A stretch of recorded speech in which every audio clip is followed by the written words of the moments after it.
انہی کے ہاتھ میں ہے۔ اب ایسی صورتحال میں اللہ بھی اس طرح کے انتظامات کرتا ہے جس کے ذریعے سے ان تمام وسائل کے اوپر ان کے قبضے کے باوجود اللہ ان کو بے نقاب بھی کرتا ہے اور ان کے اندر کے شیطان کو باہر بھی لے آتا ہے۔ آپ اسی موجودہ صورتحال میں دیکھ لیں کہ اس وقت دنیا میں دو قوتیں آمنے سامنے ہیں، ایک طرف ٹرمپ اور نیتنیاہو ہے اور دوسری طرف آپ کے سامنے ہے جو مظلوم قومیں، خصوصاً آیت اللہ خامنئی اور ان کے ساتھی جن کو شہید کر دیا گیا۔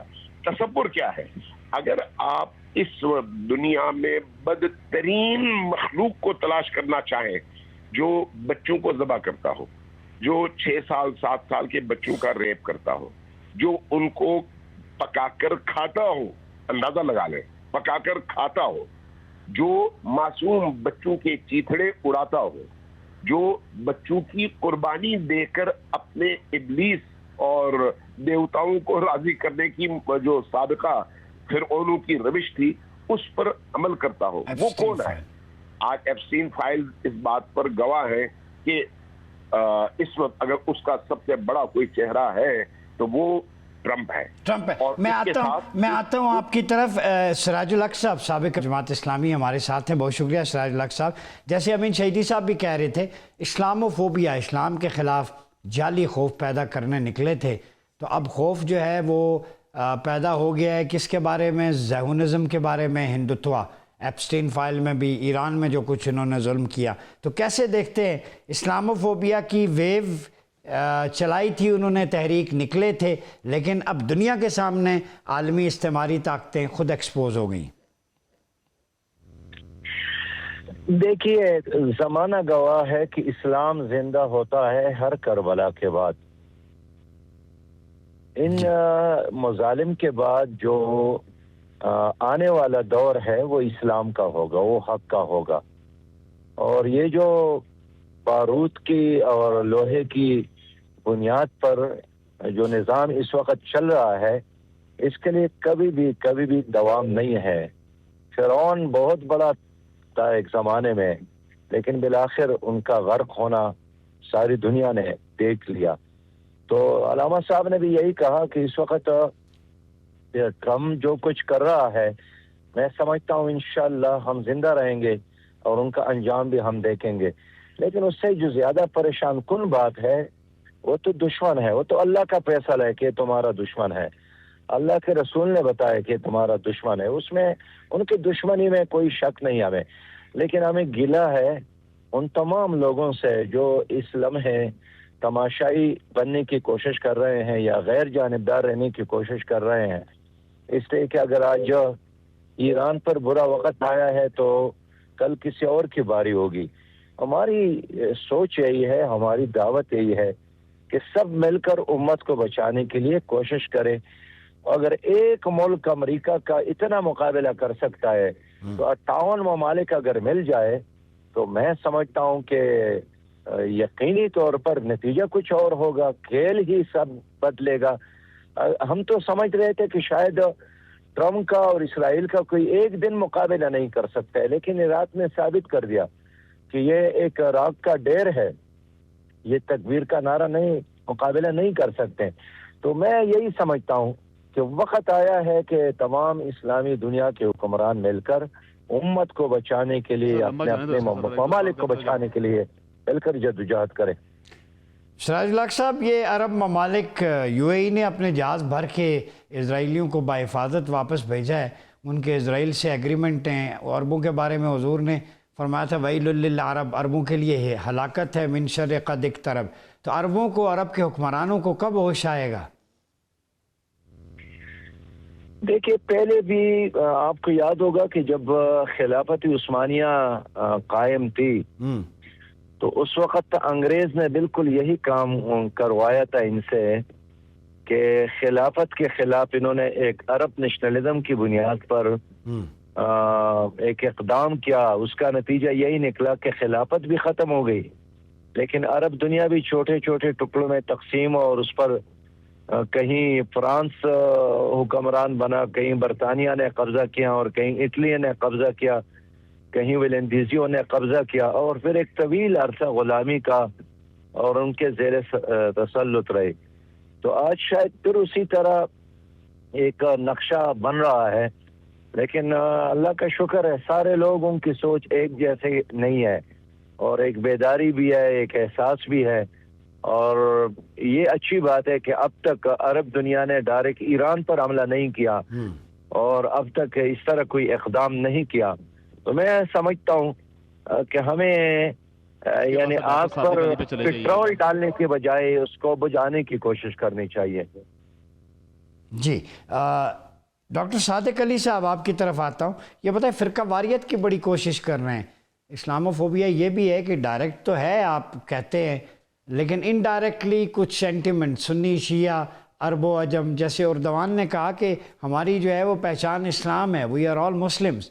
تو یہ میسج جو جانا چاہیے اکراس دا گلوب، اس کو آپ کیسے دیکھتے ہیں؟ دیکھیے میں آپ سے عرض کرنا چاہ رہا تھا پہلے بھی یہ بات کہ اسلاموفوبیا جو ہے وہ اس وقت سے ہے جب سے اللہ تعالیٰ کا میسج آیا اور لوگوں نے اس کے خلاف ہمیشہ کام کیا. انہیں خوف تھا کہ اگر باقی سب لوگ مسلمان ہو جائیں گے تو ان کا جو روش ہے اپنی زندگی کی طرف وہ بدل جائے گی.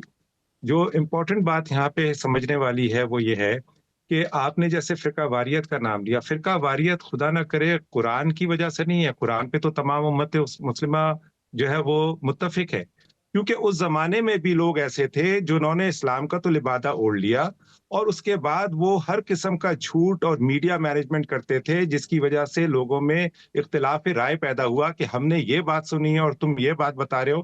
تو یہ اختلاف رائے جو ہے یہ ہمیشہ سے جھوٹ کی بنیاد پہ سارا کھیل کھیلا گیا ہے.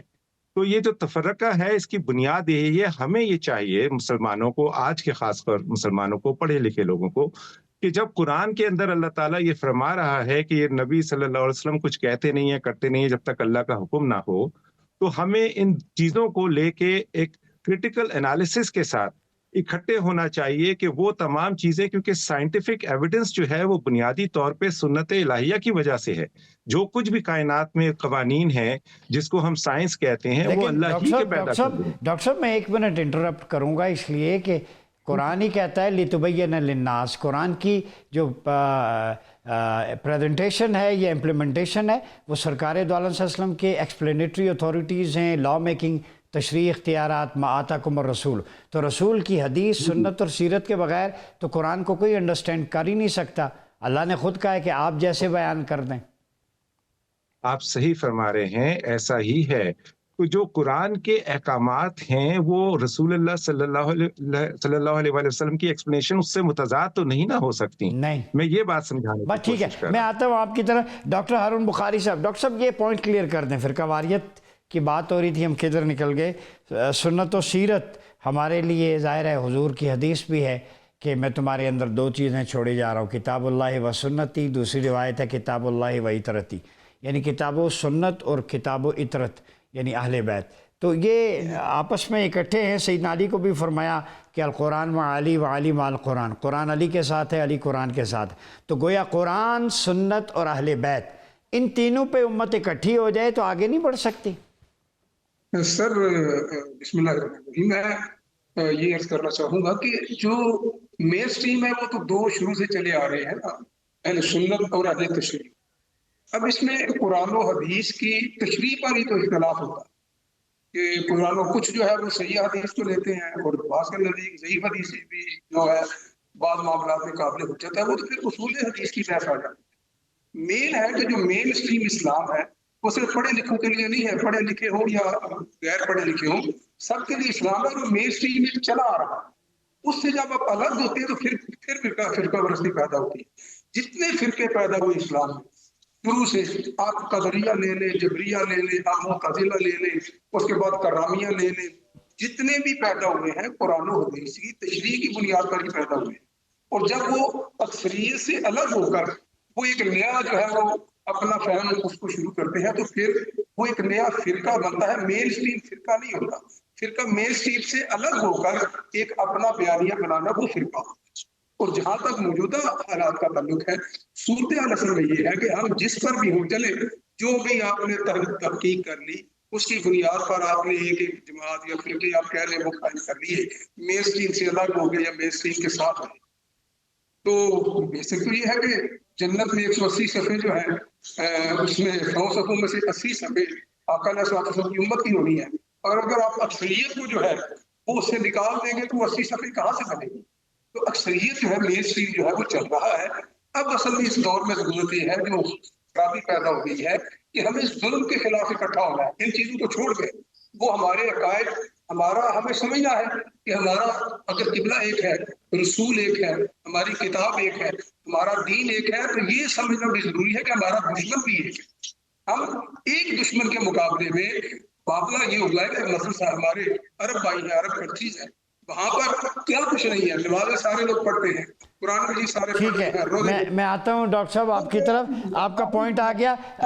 علامہ امین شہیدی صاحب یہ بتائیے کہ نیتن یاہو ہو یا ٹرمپ ہو، صہیونیت ہو، کوئی بھی ہو، ان کے نزدیک نشانہ کلمہ طیبہ ہے جو سینے میں مسلمان کے، نہ دیوبندی، نہ وہابی، نہ شیعہ، نہ اہل حدیث، نہ سلفی، نہ صوفی، نہ شریعتی، کوئی بھی نہیں ہے. ان کے نزدیک ایک پہچان ہے. تو اگر کفر جو ہے ہمیں ایک نگاہ سے دیکھتا ہے تو مسلمان اپنے آپ کو ایک نگاہ سے کیوں نہیں دیکھتے؟ دیکھیے، میں اس کی اصلاح کروں گا جو آپ نے فرمایا. اس میں کوئی شک نہیں کہ بظاہر ایسا ہی نظر آتا ہے، لیکن نیتن یاہو اور ٹرمپ کی نگاہ میں ہر اسلام کی تعریف قابل نفرت یا قابل نشانہ نہیں ہے. وہ اسلام کا تصور جو ان کے لیے چیلنج ہے اس کو وہ نشانہ بناتے ہیں. عملی طور پر آپ دیکھیں کہ ان کے باقی دنیا میں جتنے بھی مسلمان ہیں وہ ان کے الہی ہیں، جو ان کے ساتھ ہیں وہ اسلام ان کے لیے قبول ہے. جو اسلام ان کے ساتھ کھڑا نہیں ہے یا جو مسلمان ان کے ساتھ کھڑا نہیں ہے وہ ان کے لیے چیلنج ہے. اب تک بھی آپ نے عملی طور پر یہی دیکھا ہے. اگر اسی عرب خطے کے اندر یہی عرب ایک دن کے لیے اسرائیل اور ٹرمپ سے اپنا فاصلہ بنا لے اور اپنا رستہ الگ کر لے، اس دن ان کی دشمنی شروع ہو جائے گی. مسئلہ کیا ہے؟ مفادات. مسئلہ کیا ہے؟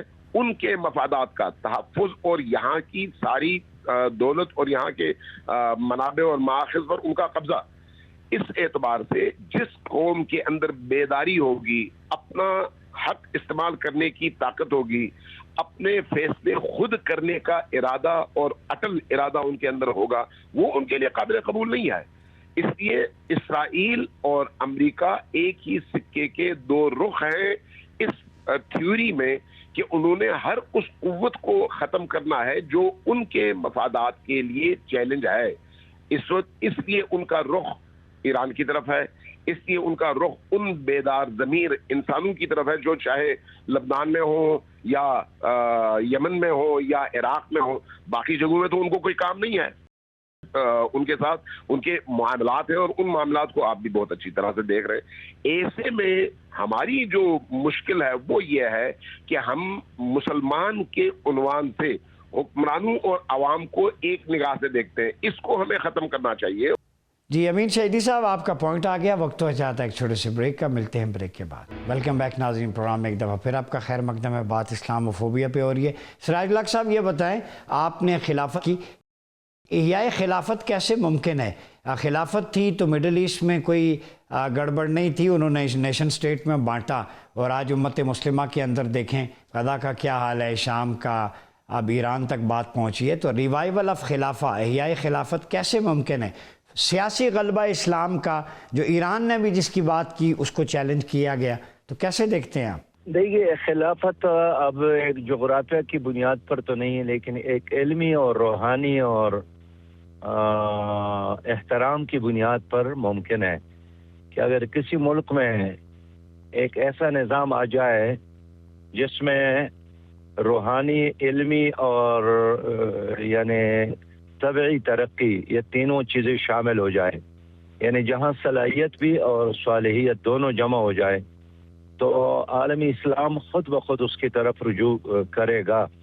لیکن اگر ہم یہ تصور کر لیں کہ جتنی جغرافیہ ہے ممالک کا یہ ختم ہو جائیں گے اور اس کے بعد کوئی، تو اس وقت تو یہ ممکن نظر نہیں آتا. لیکن یہ ممکن ہے کہ کسی ایک ملک میں اچھی قیادت آ جائے اور اچھا نظام قائم ہو، اور پھر لوگ اس کو فالو کرنا شروع کر لیں گے اپنے ہر مسئلے میں۔ علامہ امین شہیدی صاحب یہ بتائیں، میں اسرائیل لق صاحب سے بھی یہی جاننے کی کوشش کر رہا تھا کہ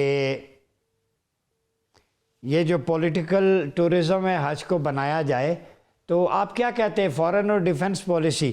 حضور کی ایک حدیث میں دیکھ رہا تھا صلی اللہ علیہ وسلم کہ کفر تم پر ٹوٹے گا بھوکا کھانے پہ، اور 80 جھنڈوں تلے، ہر جھنڈے تلے 12,000، 9,60,000 کا لشکر ہے۔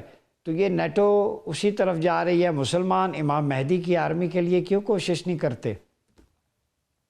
کوشش مسلمانوں کی تو ہے، عام مسلمان کا دل چاہتا ہے۔ عام مسلمان جب اپنے ارد گرد ظلم اور ستم کو دیکھتا ہے تو وہ اپنے آپ کو مظلوم اور ان مستکبرین کو ظالم سمجھتا ہے، اور اس کے اندر کینہ اور نفرت پیدا ہوتا ہے۔ اس لیے عام انسان، عام مسلمان ایک منجی، ایک ہادی اور ایک نجات دہندہ کے انتظار میں ہے، جس کی نبید قرآن نے اور احادیث نے ہمیں سنائی ہے۔ مسئلہ ہے اصل میں حکمرانوں کا، کیونکہ حکمران یہ نہیں چاہتے۔ اب بھی اگر آپ بعض عرب حکمرانوں کے انٹرویوز دیکھیں کہ ایران سے ان کی جو دشمنی اور مستقبل کے حوالے سے جو ان کی آئیڈیالوجی ہے وہ کیا ہے، تو وہ وہی چیزیں ہیں جو مارکو روبیو اپنے انٹرویوز میں کہتا ہے۔ یعنی دونوں کو مشکل درپیش ہے امام مہدی کی اس عالمگیر حکومت سے۔ مارکو روبیو بھی اسی موضوع کو اٹھاتا ہے اور کہتا ہے ہم اس لیے ایران کے خلاف لڑیں گے کہ ان کی آئیڈیالوجی یہ ہے، اور بعض عرب ممالک کے سربراہان بھی یہی کہتے ہیں کہ ان کی چونکہ آئیڈیالوجی یہ ہے، اس لیے ہم اس موضوع پر ان سے لڑیں گے اور اس تصور کو عملی جامہ پہننے نہیں دیں گے۔ یہ جو مظلومیت ہے انسانوں کی، اس میں تو تمام انسان، چاہے وہ مسیحی ہو، حتیٰ یہودی ہو، حتیٰ ہندو ہو، سب کو ایک منجی کا انتظار ہے، ہادی کا انتظار ہے، نجات دہندہ کا انتظار ہے، اور قرآن اور حدیث کی روشنی میں وہ نجات دہندہ امام مہدی آخر الزماں ہے۔ اس لیے میں یہ سمجھتا ہوں کہ جیسے جیسے شعور بڑھتا چلا جائے گا، وہ جو کمزور لوگ ہیں وہ طاقتور ہوتے چلے جائیں گے، آہستہ آہستہ انشاءاللہ صف بندی اپنے کمال کو پہنچے گی، اور نتیجتاً وہ ہوگا جو اللہ نے ارادہ کیا۔ ہارون بخاری صاحب یہ بتائیں، اینڈ آف ٹائم میں چونکہ یہ چیزیں تو ہمارے سامنے ہیں، آپ کیا سمجھتے ہیں نئی صف بندیاں ہو رہی ہیں، مسلمانوں کو اپنی صفیں کس سمت کس طرح درست کرنی چاہیے؟